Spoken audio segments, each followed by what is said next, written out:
Our next guest on the Any Given Runday podcast is an international ultra runner who has represented Ireland on the European and world stage in the Anglo Celtic Plate, 100-kilometer championships, and World Trail Championships. He is a multiple-time Irish 24-hour running champion and has also run a marathon on 7 continents, not countries, continents, running in every type of climate and terrain imaginable. He is on the advisory panel with this Athletics Ireland for ultra running and is the host of the No Finish Line podcast. John O'Regan, welcome to this week's episode of the Any Given Runday podcast. How are you getting on?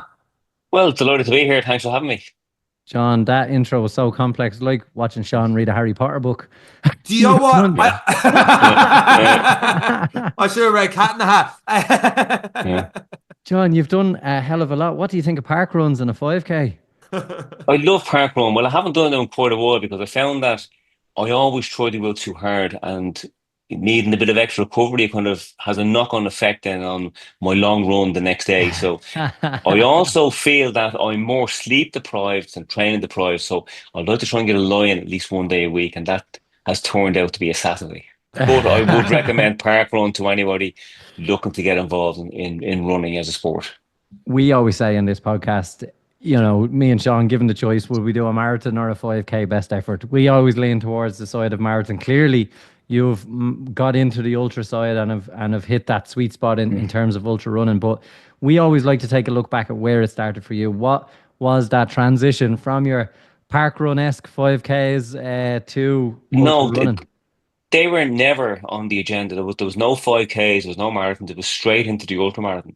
I had a few friends who were God. Hadn't even, and I had no intention of actually running a race.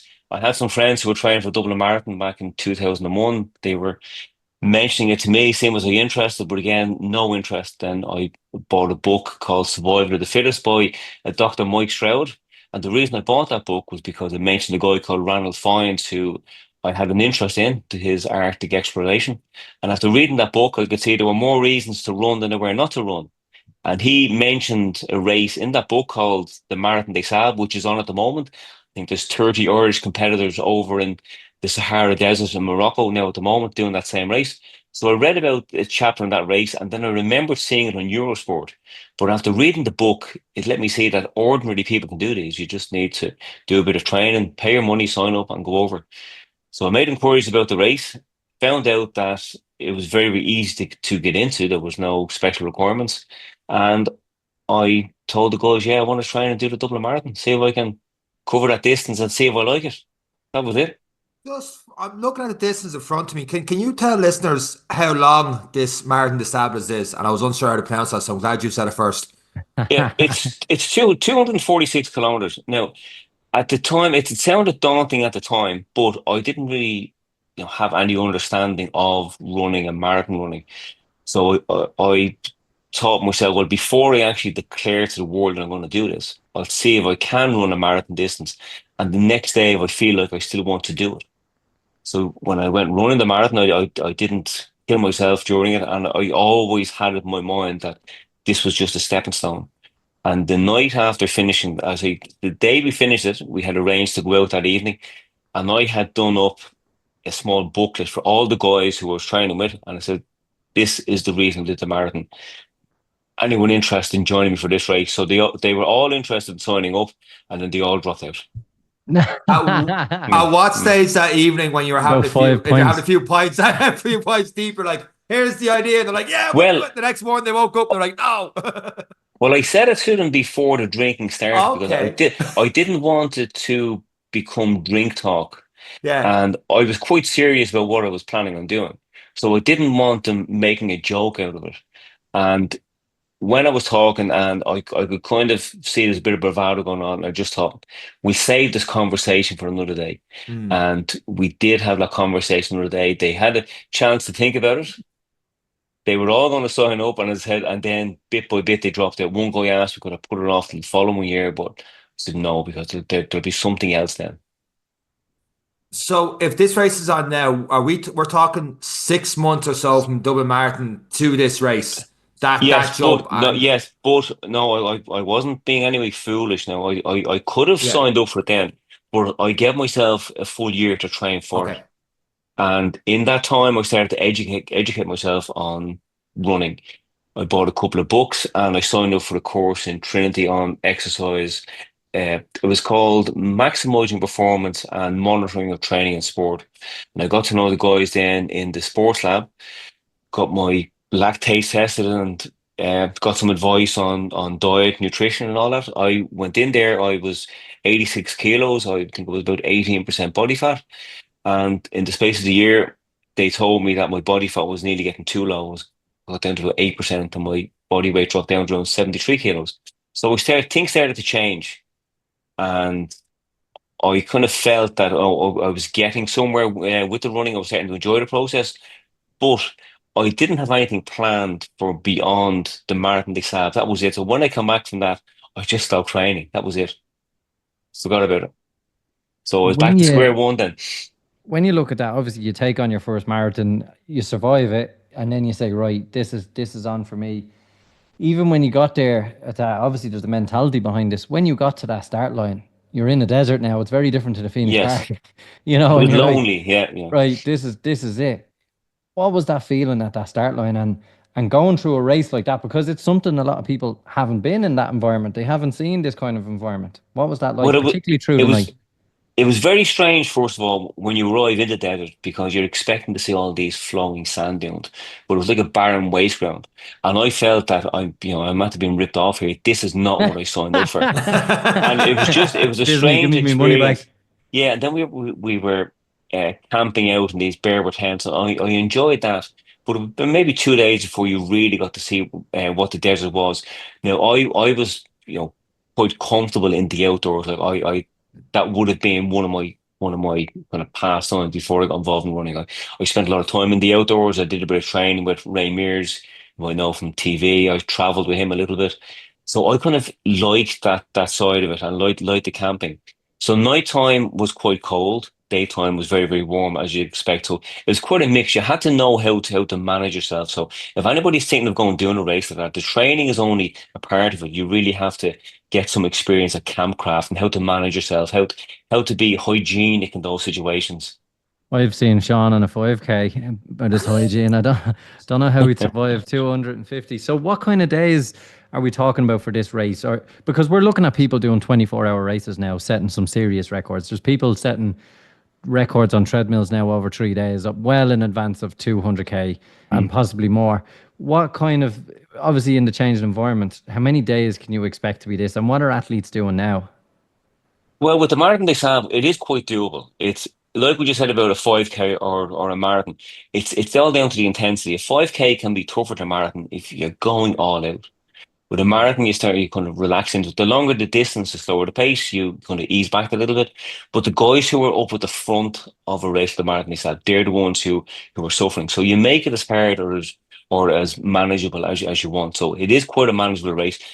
They're quite generous with the cutoff times. You could actually walk the race if you wanted. But they have like a sweeper van comes behind you, which is two guys with their camels, and they're walking to make sure that nobody gets lost. So it's all down to how you manage yourself during the race.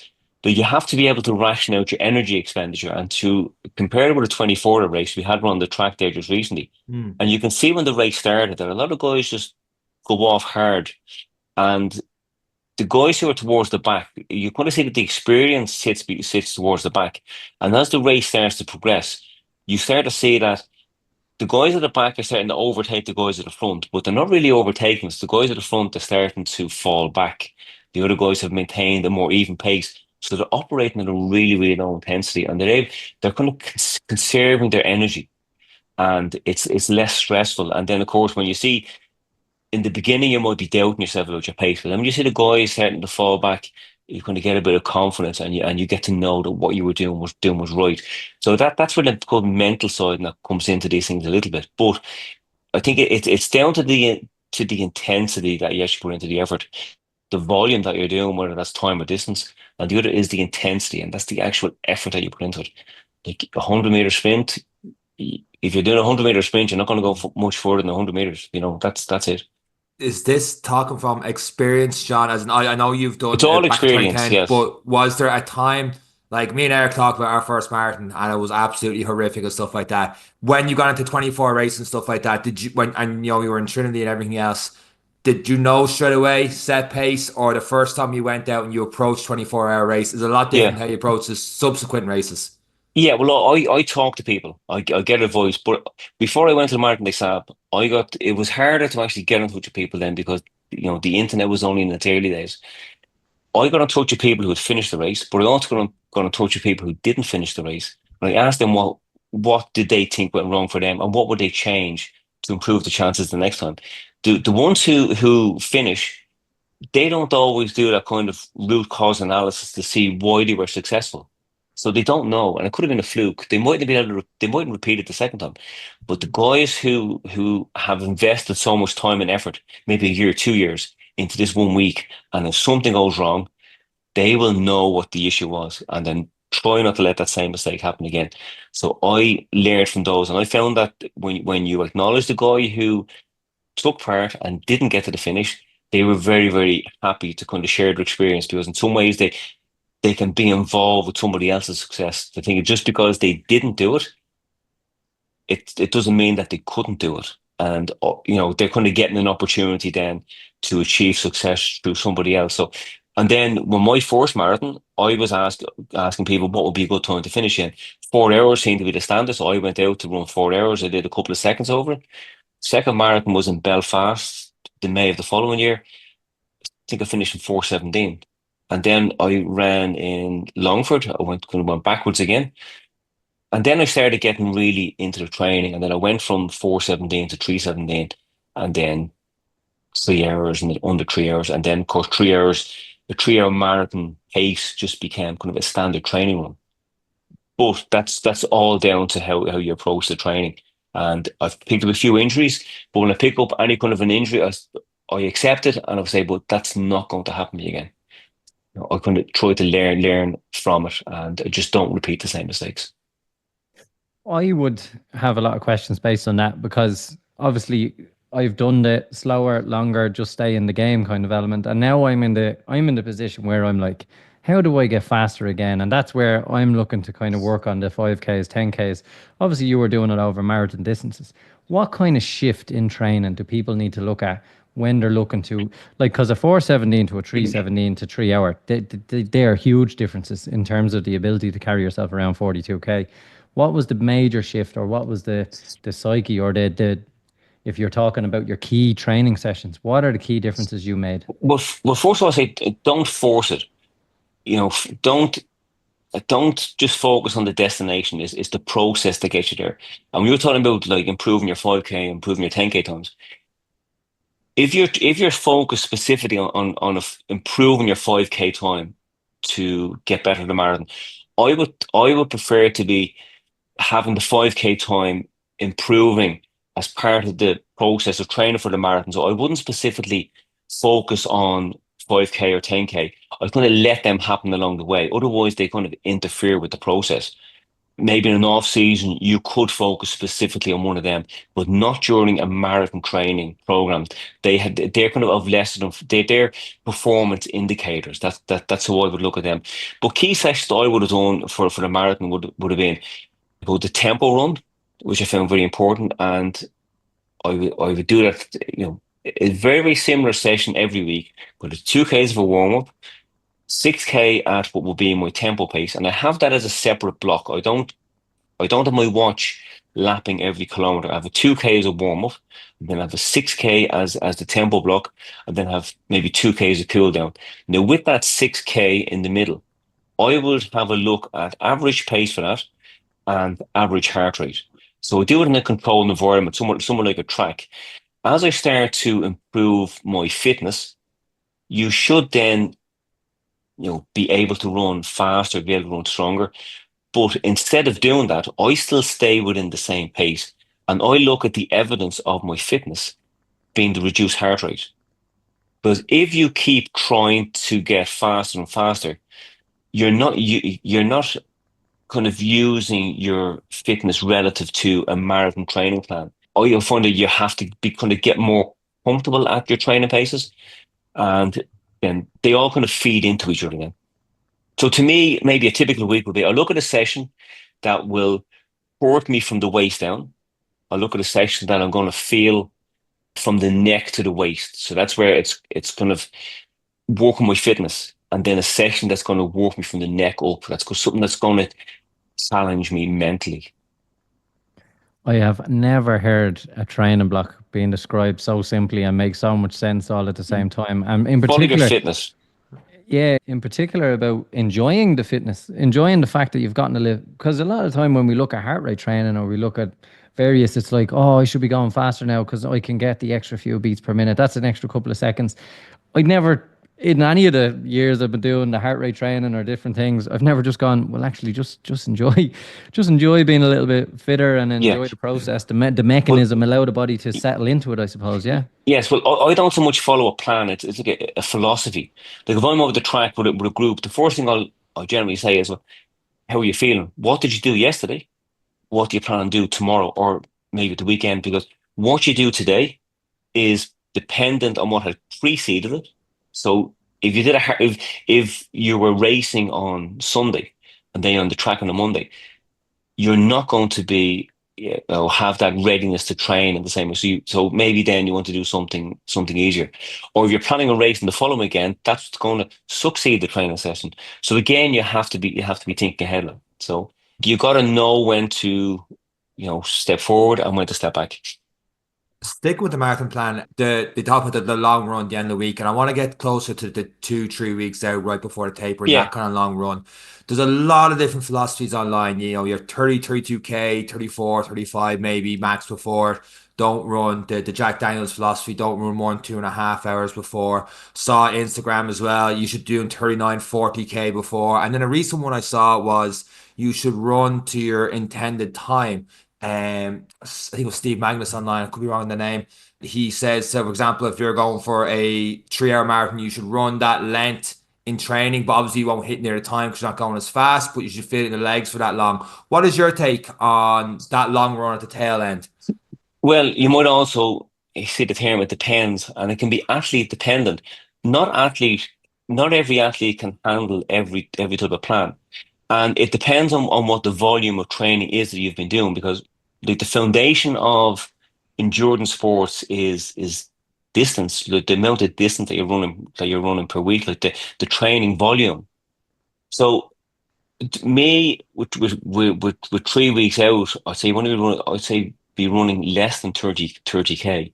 But that's depending on the athlete as well. Like some might need to run less. It depends on how tired they actually are, and you might know how tired you are by doing one of your runs, like a tempo run, and seeing if it feels more of an effort for the same pace.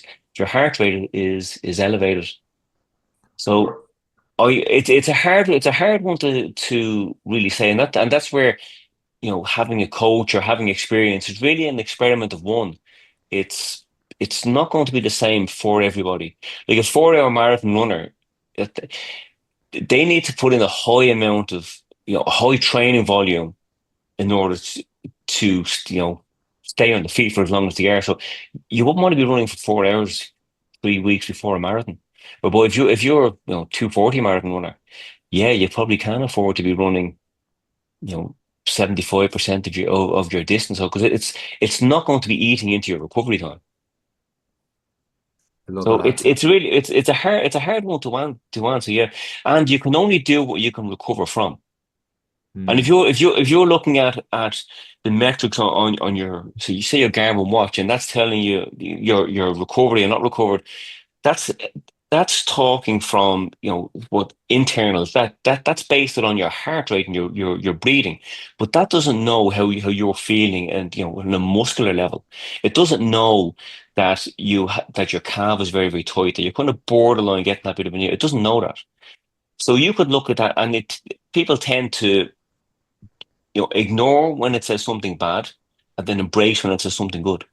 So if it's saying I'm fully recovered, they say, well, I'm going to go out and run hard now. But you got to be. It's called being subjective or objective. Subjective is basing it on emotion and seeing something positive like that. But objective is saying, well, hang on, legs aren't feeling really, really good. I haven't recovered from that long run I did at the weekend, and you got to. That's both training smart as well as training hard. Again, that's the whole cliche now, isn't it? I do want to get into because you're coaching and stuff like that, but I do have to talk about 7 marathons in 7 days over 7 continents. That's a nice segue from training smart and stuff, going to a Well, marathon a day for 7 days and all travel. Did you do that, or is that part of the 7 continents you did? yeah, No, well, you did that. I did the seven continents twice, but the fourth, Did you do it the in fourth, reverse the other way? well, the first time I did it, I did it over 7 years, and I looked at trying to run the most extreme race on each continent and take in every type of environment. So I've done the most northern, the most southern, the highest, lowest. I've ran highest start line, lowest finish line, and then every type of terrain you can think of, from mountains, sand, some jungle, ice, water at the North Pole. So really just trying to take in as many extremes, just as a way of testing myself and keeping it interesting, you know. And did this all start from that book you read about the Yeah, well, explorer? it did. But if we step back a bit, I mentioned Ray Mears, he'd be, world-renowned survival expert. So when I grew up as a kid, I grew up inner city Dublin. Weekends were spent down in Wicklow. An uncle of mine used to bring me out to, for the day, weekend fishing, to get me away from what there wasn't in the inner city and around the flats. So I was away from that, and I started to get an appreciation of the outdoors and nature. I would be staying in a caravan. I started making little shelters, sleeping outside. Got to read an article by this guy, Ray Mears. I sent him a letter. I got to meet him, traveled with him. I did Arctic survival training, whatever. So I had an interest.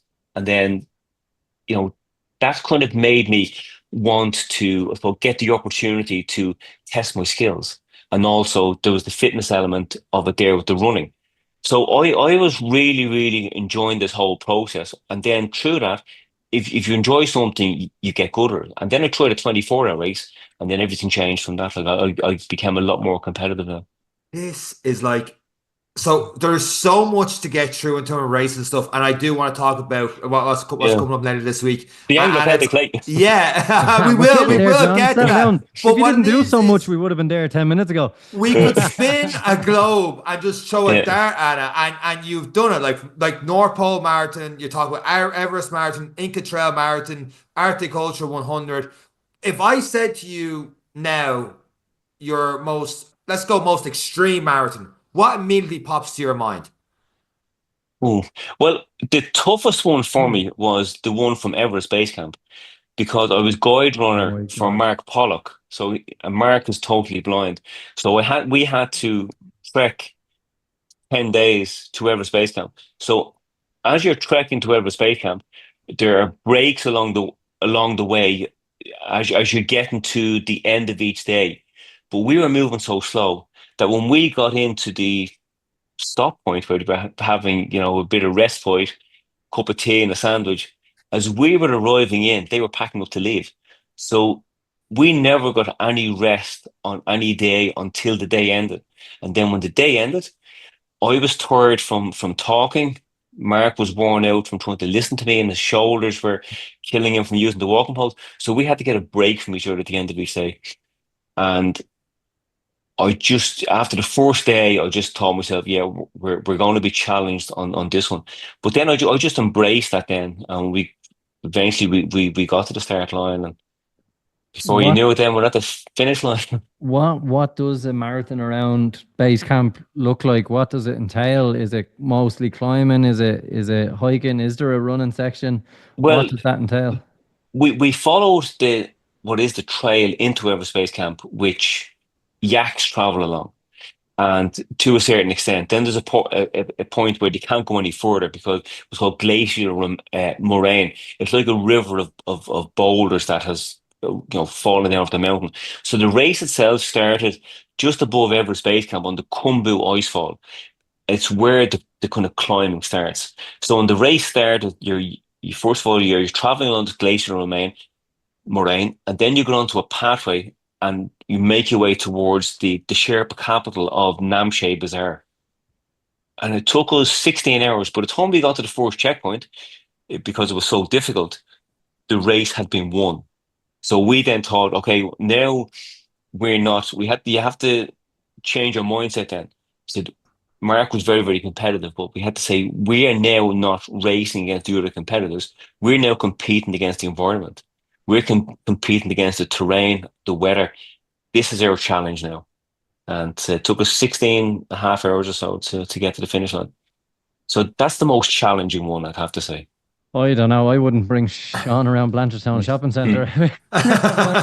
Everest Base Camp. It's like it's yeah, and there's a lot that can go wrong. Let's call it a spade there. When you add in those conditions, that kind of terrain, there's a hell of a lot that can go wrong.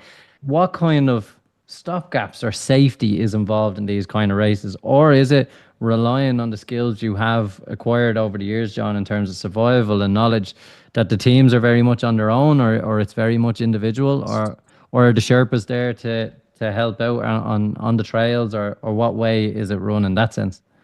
Well, with these organised events, there is always that element of safety. There is that safety net, but something can always go wrong. So you can't get complacent. And we did have problems along the way. Like some of the pathways very, very narrow. Like they didn't want us going there because they thought this was going to be too extreme for Mark. And we didn't think there was going to be an issue. Now, we did change our minds when we got off the plane and the small air runway in Himalaya called Lukla. And we knew then that this was going to be different because we had planned how we were going to run this race and the guiding technique we're going to use, and everything just got, you know, we had to rewrite the plan, and we had to learn as we were going, and we evolved into, a new kind of a style. But because we were so far back in the race, the aid stations were gone. So there was no food or water along the way for us. We went into one or two tea houses trying to buy something. But we did have one guy that was at the very, very back, but he didn't speak English and he was going to keep an eye on us. And then it got dark, and when it got dark, of course, you're trying to negotiate the terrain as well. So it can be quite dangerous in Paris, but so there is that bit of a safety net, like that there is people around. Now, when I was doing the Inca Trail Marathon, I remember I was going through this cloud forest, which would be like, jungle type terrain. I've seen all these beautiful butterflies in the ground, and I was trying to avoid standing on them.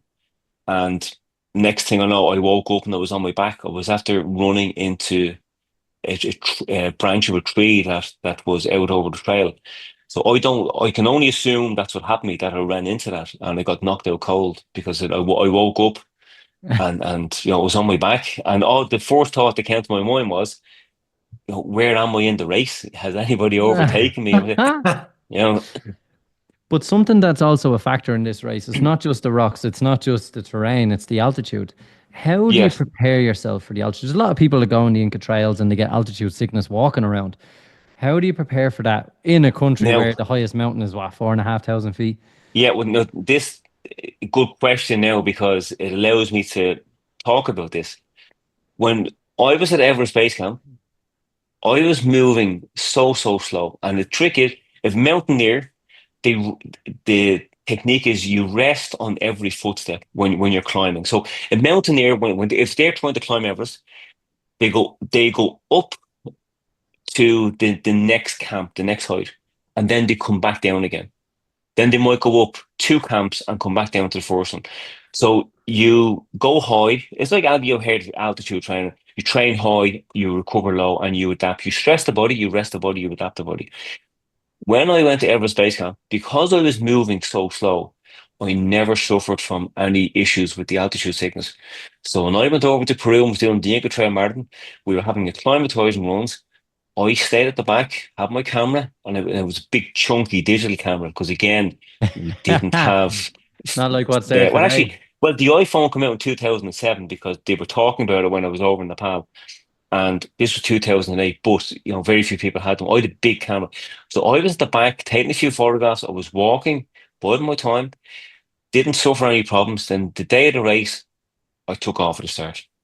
I Oh totally no. acclimatized and then bashed my head. But anyway, it went well. It was a tough day, but I learned how to say in theory it should work in practice.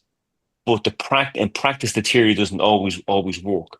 If you're doing it in a controlled environment, but because I was forced into an easier pace in Nepal, I got to know, yeah, this does actually work. Because people around me are suffering from the altitude. I'm not. Wasn't any issue whatsoever. And then I knew you there's no point in being the first in a training run, the climatizing run. So save yourself, just acclimatize, and then save it for race day. It's definitely one of the, I suppose, the silent killers of those kind of races. Like anyone who's gone Yes, skiing or anyone who's gone visiting a high up observatory in the summer where they get a chairlift, you don't realize it till you take on maybe 15, 20 steps and you yes, realize how unfit it is, let alone be yeah, taking on a marathon. Like yes, yeah, yes, exactly, yeah. it's amazing, and in that, what obviously we've seen over the last 20 years, there are altitude rooms now showing up in Ireland, and you can Hmm. do altitude training. We have teams that are going to Kenya to do training. Obviously the science is becoming a hell of a lot more prominent, and it's there, and it's almost to the everyday man for these training Yeah. camps now. For you though, back then, what was your go-to to prepare for this, or was it all just in Ireland and just adjust when you get there?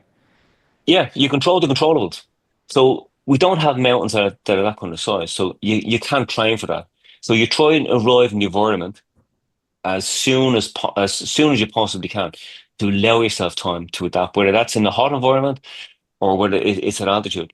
But what you can do is have yourself as fit as you possibly can be. And a fit person will adapt to the environmental conditions quicker than a person who's not fit. And say if you're going to a desert environment, if you're heavy and you're carrying excess body weight, you're going to suffer because your body won't be able to cool itself down as well as it should. So if you're carrying a bit of extra fat around your waist, that's insulation. If you can't dissipate heat from there because it's been insulated, it's going to warm blood will travel to your extremities between your hands and your feet. Gets to your feet, it can't escape because your shoes, your feet swell Yes. up. Hands swell up, feet swell up. So just knowing those things. So being in the best possible shape you can before you get there. You can't train for the altitude, but you can train yourself to be able to climb steep ground. I spent a lot of time down in Glendalough, and I have a couple of routes there that I would just go up and down, looking for that burn in my legs. And also, what I did down the Glendalough was before training with Mark was I'd go down and have myself blindfolded, and somebody lead me, so I would be able to walk in somebody else's shoes and get feedback on what he needed to know during the race. So that way, I was kind of learning how to communicate. Yeah, and it is one. If you, we've had a few guests talking about that, and the idea of learning and understanding is the foundation Yeah, of learning, I suppose, especially in a team environment like that. It's going to be part and parcel on that. When you move on to them, we've talked about kind of the ones that scared you. If I was to give you a flight ticket tomorrow, which one would you bring me and Sean to and say this is great fun? well, yeah, well, Leave us there. if you were going to come along, then the one I would go to would be the Badwater 151 in Death Valley. That's Oh one I'll go to. yeah. But it's an expensive rate, and there's a lot involved with the logistics. So it's trying you need a support crew with you to actually do that, and you have to hire out a camper van. So it's expensive, but that's one. If you were going to give me the ticket and you were coming along the crew, now when I'm picking a crew, I'd be looking at characteristics first, and you have to, see what they've done and make sure that they're the right people to actually, I be in that van. tell you, you wouldn't You have trust to us make, with yeah. crayons, never But you mind see, their life. but yeah. Well, you could certainly you give me the flight ticket. So, you have to be because you have to be able to detach yourself then from the responsibilities of what a crew does. So if you're going somewhere with a crew, you can't be the crew, and you can't be telling people what they're all to do, what they're already doing. Yeah, and I suppose brain power after a certain amount of time, particularly in bad water, the Yeah. heat, the distance. Yeah. So if we get a sponsor, the three of us can Yeah, go and if do that. anyone's listening, I'll drive the van. Yeah. Sean will make the Yeah. tea. And John will do all the hard Yeah. work. We do a relay. John, from all the races and stuff you talk about, one thing is very apparent is how much you study and ask questions and prepare yourself for these races from the get-go. Definitely a coach's mindset. When you were doing all these races back then, were you a coach then that led towards Athletics Ireland, or did this come later in your running career? No, I didn't look to be a coach. I kind of drifted into it. I just happened to be running locally. I went past a grass track, and I was called over. One of the coaches said to me, "See you running around. Would you be interested?" doing a bit of coaching and that. So I just got involved with the kids. But if we step back from that, I was involved in martial arts for a long time, and I was a martial arts coach and instructor. Now, to become a martial arts instructor, it's not like what happened to me there with becoming a Yeah, running coach, just where rock I up. was asked to do something. Yeah, you have to play from the beginning. You start off as a beginner. You have a called a shoshin, the beginner's mind, and you have to be open to learn. And in order for you to progress through the rankings, you have to be able to teach. That's called pedagogy, being able to pass on what you know. It's a style of teaching. So that's part of your progress into moving up the grades. So you will not get to become what's we call a black belt, Shodan being the first one. You will not achieve that unless you are able to pass on what you know. But that again is a test of knowing, truly knowing something that you should be able to explain something that's quite technical to your granny or to a child. So you learn how to teach. You're going to learn how to coach. So then when I got involved with the running, it was training with the kids, and then I would do my own training after their session. Some of the parents would ask me, is there an adult group? And I said, no, but you're more than welcome to run with me. So that started to grow and grow. And then all of a sudden, I had a group of about 20. We went for a bit of a run one evening, and someone tripped and fell. And then it was mentioned, look at, insurance wise, you can't really be doing this if you're some way connected with the club, so you have to make it a bit more formal. And then the running group became more formal. And then I more or less, switched from being I think if you strip anything back, the fundamentals are all the same. I just had to get the specifics of how to, teach somebody how to run and prevent it from getting injury, pass on some of my own experience, some of my own advice, but I also brought across the philosophy I had from the martial arts training. So I tried to educate myself as much as I could on running and coaching, and did a few courses.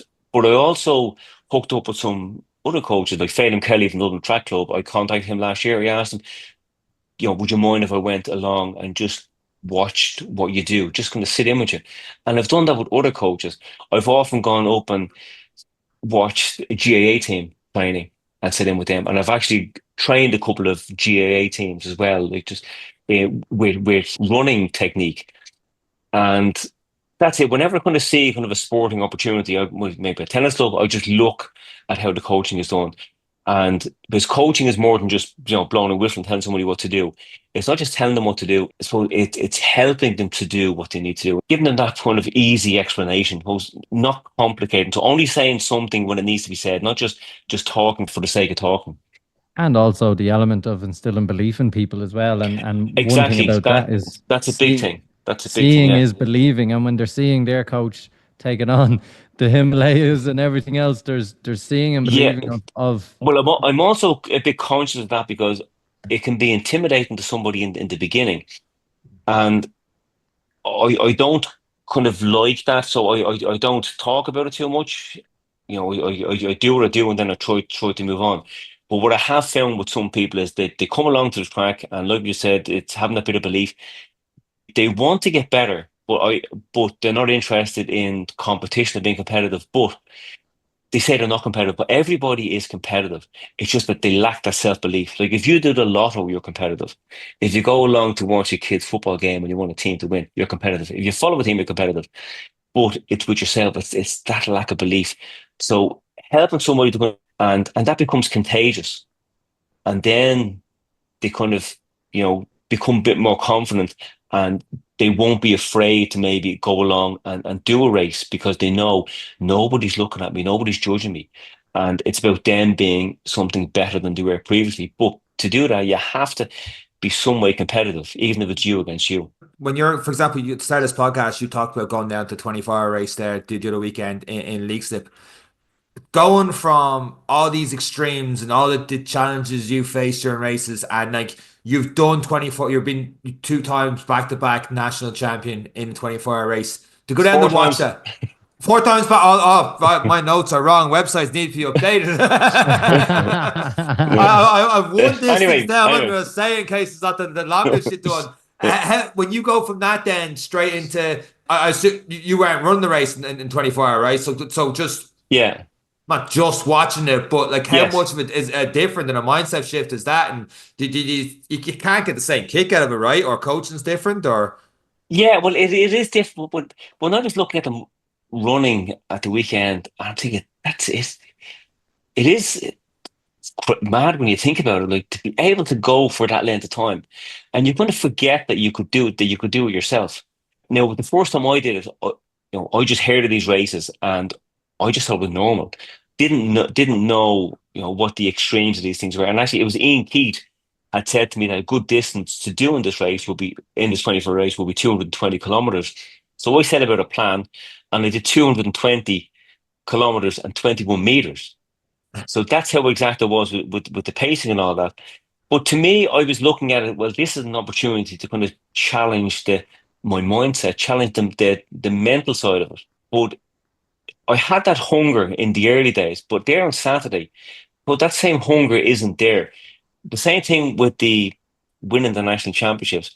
The first time you do it is great, but then the second time you feel like either you're defending it or people just want to beat you. And it just wasn't the same the second time because I didn't really need it, but I felt I had to be there. And I kind of didn't want to not turn up. I wanted somebody to beat me, rather than just not show up at the race. But it didn't have the same buzz at the end of it because yeah, well I've done it before, like so, and it's kind of expected and What of about the some fourth people. one But though? here's the thing for you, right? With the Donaghadee 50K, yeah, I was part of the first group of people that ran that, the invitational group. There were 19 of us or so. And over the next few years, it started to fizzle down to eventually there was only one person left. And that was me. So I ran that race as the last person. And then the following year, I didn't do it because I said, I'm not going to be that person that feels they have to do it every year. And with the 24-hour race up in Belfast, I didn't do it then again. I did the 12-hour race as a guide runner. And I was asked by the race director, would you not do it again? I said, no, I don't. I'm still going to do the race. I'll do it next year. But I didn't want to feel that this was becoming an addiction. It says, I don't need it.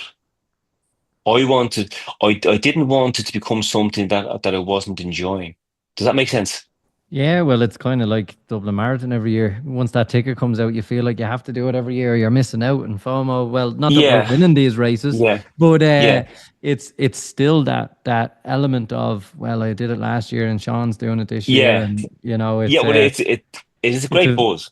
it's a very mm, different feeling, I suppose, when Yeah, you're winning these things, and then it's like defending champion back again and defending their title, and yeah, everyone like that, everyone's seeing who can beat you. From your perspective, and you've told it so well, is, do you know what? It's nice to take a step back and let someone else have that feeling, and then next year it's game on. Like yeah, it's a nice way to look at it. And I don't know how long an ultra runner's career is, John. Maybe you can enlighten us how long of a career we can get out of. But there's obviously a time that you're at your peak, and then a time when it's time to let others and just pick and choose me races, and I suppose move more into the coaching and the watching side, which we're going to look at as we look towards some of the bigger events that you're working towards this year. yeah. Well, it's hard to say how long that kind of career can be because if you look at a guy called Eddie Gallen, he's ran 46 24 races. He was running at the weekend. He's in his 60s, and he set an age group record, beating his previous age group record for someone in M60. He ran 211 kilometers, I think it was, My God. and wow, and he's still going. So then you've Ian Keith, who would have been the guy that was my main competition in the 24 races back in the day. But, the couple of new guys came along and they really raised the bar, but they're gone now. And the bar has been dropped a bit. So that's another story, but we're trying to improve the standard again. But Ian Keith will be late 50s and he has just finished a 300-mile race over in Arizona just this last My couple of days. God. And he does a lot of the big trail ultras and he's still competitive at them and he's still going really, really well. So it's hard to tell really. How big is the Irish scene now for the ultra running scene now in Ireland? Like you talked about when you first started the Dundee 50K, there was only 19 of you, and like this past year it was a sellout and 24-hour race in the League Cup. They've ran that a good few times. They ran one last August. There's the Wexford Trail Wexford, Running yeah. Festival as well, 24-hour last year. They changed the format this year, but like I'm assuming like it used to be so few and far between now where these things pop up a lot more now. There's backyard ultras 4 or 5 times now a year. Is this and at its absolute peak now at the moment? It's growing and growing and growing. You seen it and we're getting better and better, or is it what way do you see the ultra running scene in Ireland at the moment? Well, it is growing that there's a lot of races. There's nearly too many races because you can't do them all. It's not like Mm. running a 10K where you just quick recovery. Now, the first Anglo Celtic Plate mentioned that happened in 1995, and that was over in England, and we had three male athletes, one female athlete running that. So we did have these races back then. The first 24-hour race happened in Ireland. It was down in Tullamore back in 1985, but there wasn't the demand. There were only 3 or 4 athletes in that. Again, the same girl who ran that, she ran the first Anglo Celtic Plate. So, so there's a few. There was kind of a hardcore element back then.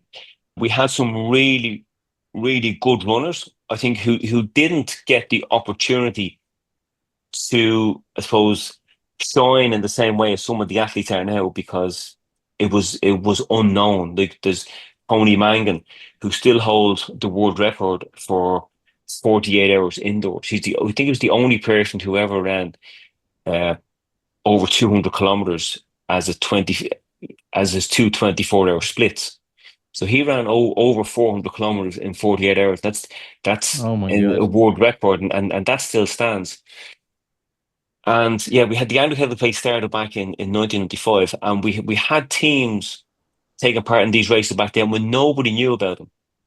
Like the first I heard of the Anglo Celtic Plate was 2009. It happened in Galway. But Richard Donovan, he took over the ultra running to try and inject a bit of money into it and trying to get the team more professional.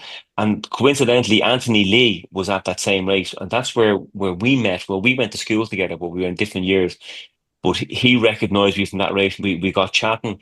We did that race. And then it was soon after that, I think around 2009, when Richard Donovan was founded Ultra Running Ireland, that then ultra running started to pick up a bit then. But then it got taken over by Athletics Ireland in 2012, I think it was. And it just wasn't funded in the same way. So there was kind of a bit of a dip in performances.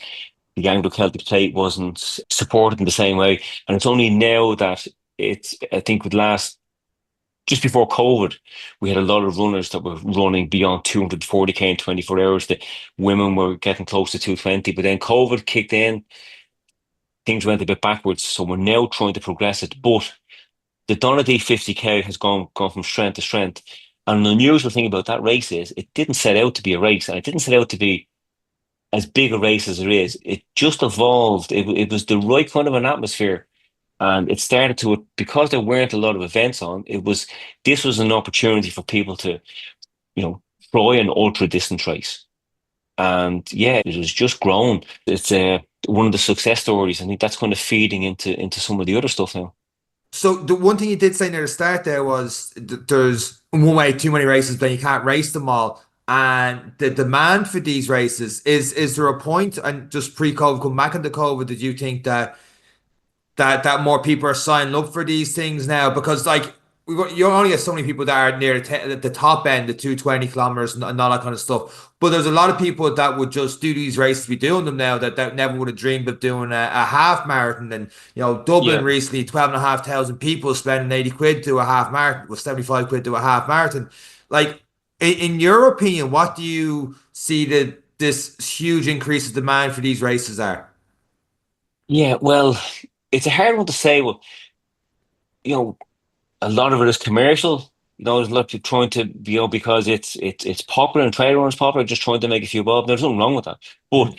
if it kind of dilutes it, and then we don't have the same kind of quality of athlete coming through, then that now ideally it would be great to have a 100k race in Ireland, which we don't have. Like our 100k national championship last year was part of the Anglo Celtic Plate in Scotland because the best 100k runners will be over there. There's athletes from Northern Ireland. If you're part of a club in Northern Ireland, you're eligible for the Athletics Ireland National Championships. So the best runners from Northern Ireland and the best runners from Ireland will be eligible for the national championship. So because there's no race here, that's where we do it, and the same will happen again this year. But we need a 100k race. But 100k is a difficult distance. There's not, commercially there might not be a lot of money to be made in it. So it's harder to get somebody to actually put one on, and you won't get as many people kind of interested in that. A trail race of 100 kilometers, 200 kilometers might seem a bit more attractive because of the scenery and all that, and everything else that goes with it. It's kind of trail running is a bit more trendy, but you're not going to get somebody who's at the standard to be representing that European and world level. And really, to grow the sport, we need to be competing on a world stage. We have some fantastic athletes, but we don't have teams to actually allow them to shine. Well, hopefully Anto doesn't hear 20 laps and F off now. So for doing a T for 100k. But wait, speaking of these athletes and stuff, and not the 100k races, you're on the board for picking the ACP team. Am I right in saying that? Well, I'm the Irish rep for Okay. the Anglo Celtic, so I'm part of the Anglo Celtic Plate Association. So Ireland didn't have any representation as a team from 2012 to 2020, and Richard Donovan had sent one athlete over in 2012, Keith White, and he won the Anglo Celtic Plate. Another athlete went over in 2013, Dan Doherty. He won the individual race, but the Anglo Celtic Plate is a team event, so an individual can't get the plate. So we've had, and then so previous to that, as well with ultrarunning earlier, was Helena Crossan in 2009. She won the Anglo Celtic Plate when it was on in Galway. So we have had some success, and then we weren't supporting it from 2012 to 2020. A guy from the UK, Norman Wilson, who was heavily involved with the IAU, he was trying to resurrect the Anglo Celtic Plate and the 100k. So he got talking to me, and we were started to resurrect the 100k association. So this was going on, and I was looking at hosting the Anglo Celtic Plate on the grounds of Malahide Castle, and then COVID kicked in, so it was cancelled. So then I got in touch with Anto, and he suggested Mondello Park because he also couldn't hold the Donaghadee 50k in Donaghadee, so he was looking to move it out of the park. So that has an unbreaking record. That has happened every single year. So the Donaghadee 50k moved into Mondello, and then he allowed the 100k to piggyback off that. So the Anglo Celtic Plate Association was then formally formed in that same year, 2021. So I'm the Irish rep, and I'm also have some other involvements on it. And I would then liaise with Athletics Ireland, because ultimately it's Athletics Ireland that have to say on who gets selected. They're the ones with they control the money. Now the Anglo Celtic Plate is more a self-funded competition. It's not a major international event like a World or European Championship. It's a smaller event.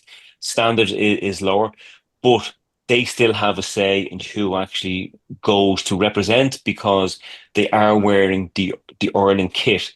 So with that comes a certain amount of responsibility that you have to prove yourself worthy of actually wearing it and taking part in this race. So although I have an involvement, I don't have the final say. So if anybody out there who has put in an application for one of these races and they haven't been It's all your selected, fault, John.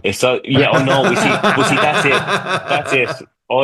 But look, it comes with the territory as well. I have to, when the applications come in, I help to collate them, and I look at people's form, and I am heavily invested in the scene here, so I kind of have a fair idea. But let's look at if you don't mind, on the team that's yeah, selected this year, because we've had some of them have been guests yeah. on the podcast. We follow them on Strava.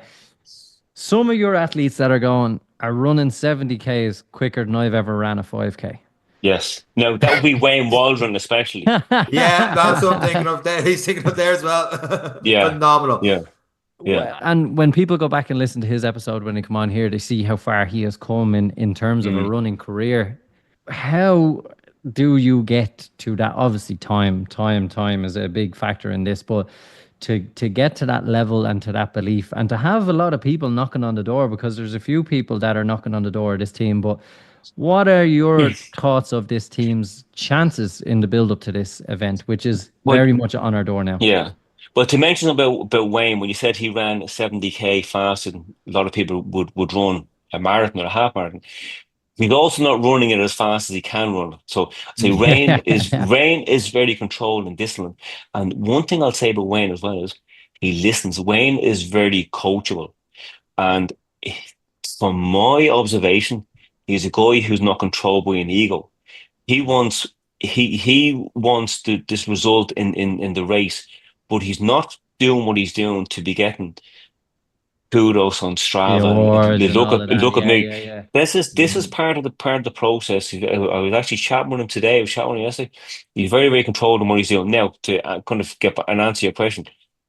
So we look at the what is the international B standard for the 100K, which is 7:30 for men, and I think it's around 8:30 for women. Now, in the Anglo Celtic Plate, there's very the representation by women has been quite minimal, and partly because the distance that's involved. So in the team competition, it's now 3 men to score and it's 2 women. So that adjustment was made to try and encourage more participation, which is great. And 2021, we had, I thought, the biggest ever team that we had running in the Anglo Celtic Plate because it was run locally, and there was some sponsorship from the Donnelly 50K to put in we had a B team to as part of a developmental process.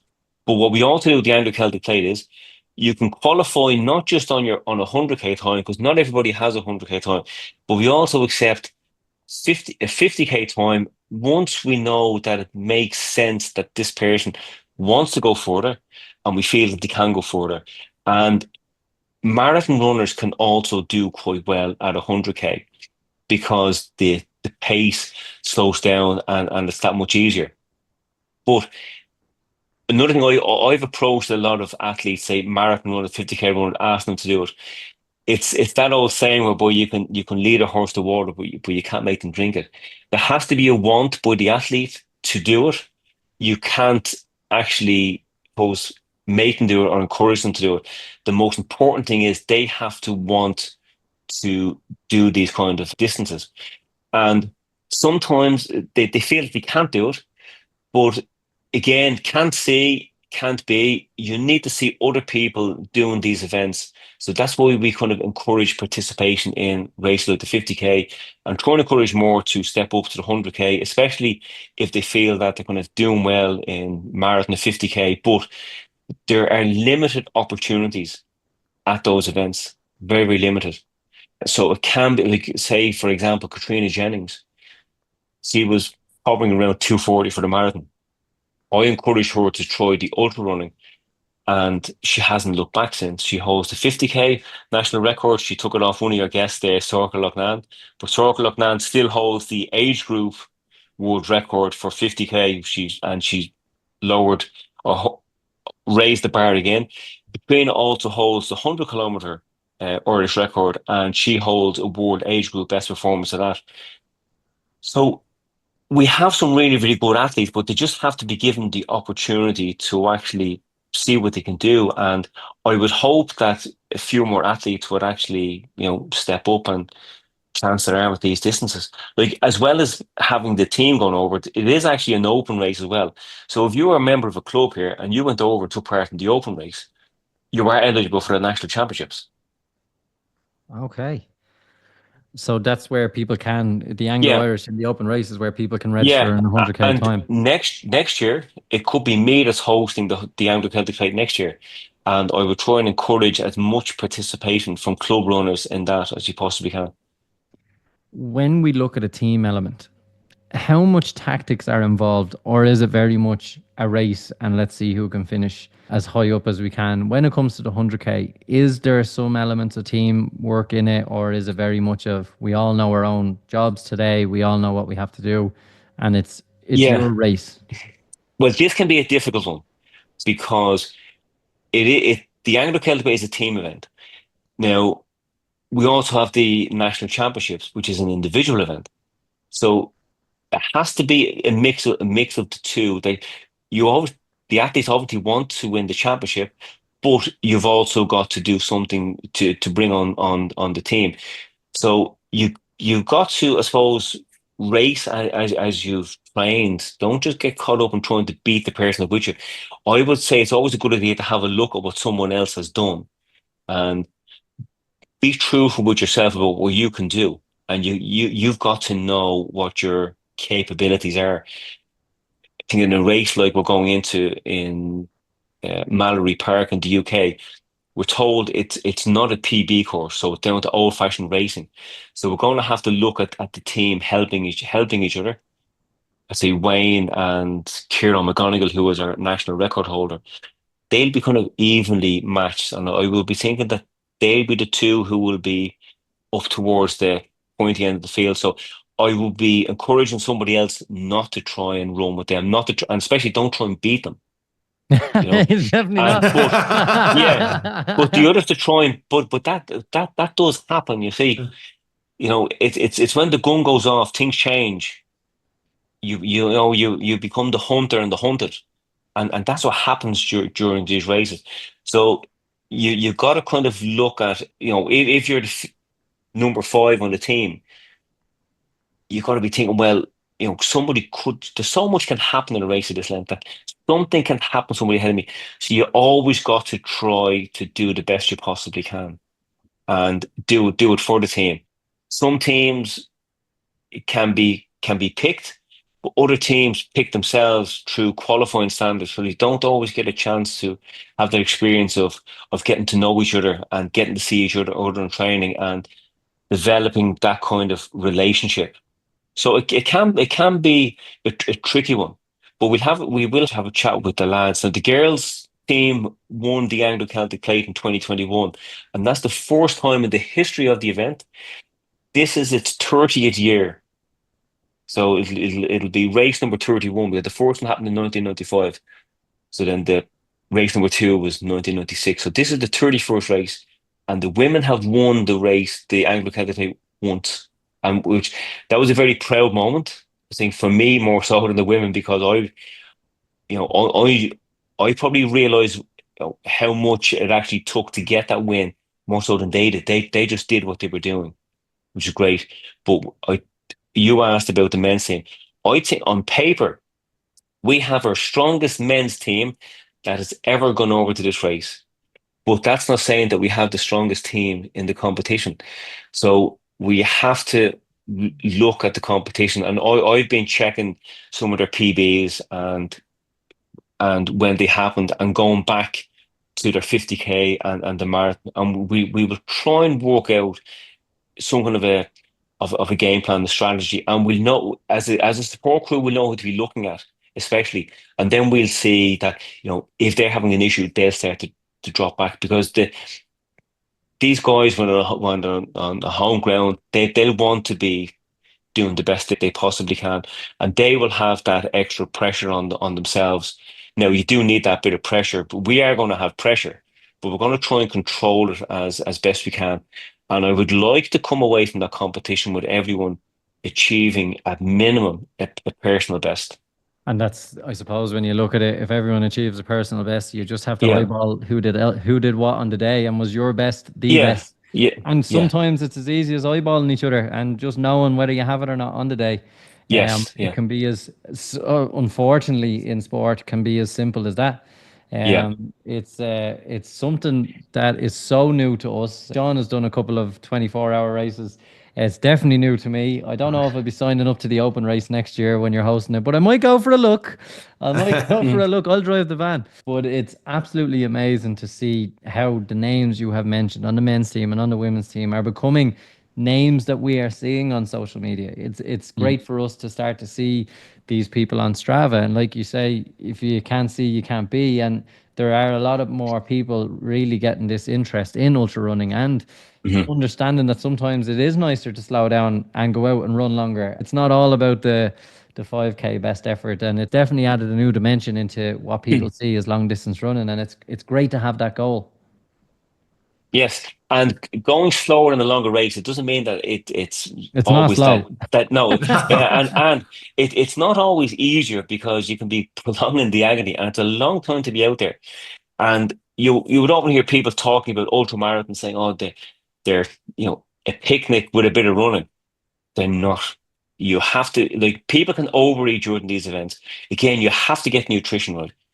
A lot of the problems that would actually the main cause of people dropping out of these races is having gastric discomfort, like stress in their digestive tract, and they find it very hard to come back from it. And that's an overconsumption of fuel. You don't need to be taking thousands of calories. You're operating at a lower intensity, and there is, I suppose, more of an energy contribution from fats. And now you still need to be consuming carbohydrates, but the percentage of fats increases as the duration gets longer, provided the intensity is low enough. Like if you start running fast and going anaerobically, you're going to be locking those fat stores away, and you're going to be creating a demand for supplementary carbohydrate. But if you can control the pacing, and again, this comes down to training, and you've got to experience what it's like hitting those walls. You've got to get a feel for what it's like having that discomfort in your stomach. And a lot of times with the discomfort comes from people over consuming gels, thinking they need what's being mentioned, 60 grams, 100 grams. It's too much. And what your body will do will it was absorb the the water from it. And then you're just kind of left with this concentrate, and that's going to cause you problems. So there's an overconsumption of fuel, you know. What's the best way people to follow along with this race coming up? Well, I have an Instagram account, ultrarunningireland.ie, and I'll be posting up. There's a profile of all the team members on that, and I'll also be posting up a link to the event, and I'll be putting up a few bits and pieces about it. So and I try to update that with some ultra running news and stuff. So And yeah, maybe give a for look at that. The Instagram account. your sake, I hope it's a loop course. Is it for the 100K? It's a racetrack similar to what would have been in Mondello. So Oh, so you have loads of time for people to go by, loads of times for stories and stuff for the updates yes, for yeah. ultrarunning.ie on Instagram. Well, see, we'll have it. It'll be a small enough crew to deal with. We've 6 men and we've 3 women, so it will be kept going. And there's one section where it's a bit of a hill leading in towards the feed zone, where it's a straight. There's a hairpin turn and it goes back on the straight again. So don't we won't be feeding the athletes. We'll still see them. So we'll have to be observing them. So we will have to be switched on. And then with 9 athletes, there will always be somebody coming in, and then you're trying to take note of their times, and then you're also trying to look at where others are in the race, so to see where the other athletes are, and figure out when is the time to actually push on a bit, because you've got to know when to increase the pace, and you've got to know when to reduce it. There's some chances you can't afford to take, and then there's some chances you can't afford not to take. But it's known which is which and when to do which of those. Unbelievable, John. I just absolute best luck to the team. And I'm going to Thanks. struggle with this part saying that all their names. I do want to give them all a shout out. On the men's team, we've Yeah. got Kieran McGonagall from Letterkenny AC, Wayne Waldron from the Nor Harriers, Matthew Collins from Portmarnock AC, Rob Kelly from Raheny AC, Stephen Murphy from Tullamore AC, Colin McPartlin from Sleeve Gillian Runners, and the women's team then we've got Lorraine McMahon from Wexford Martin Club, Christine Kinsella from Brothers Pierce AC, and Patricia McLaughlin from Lekela AC. And I need to read more Harry Potter books to Con Eric before he jumps in on that one again.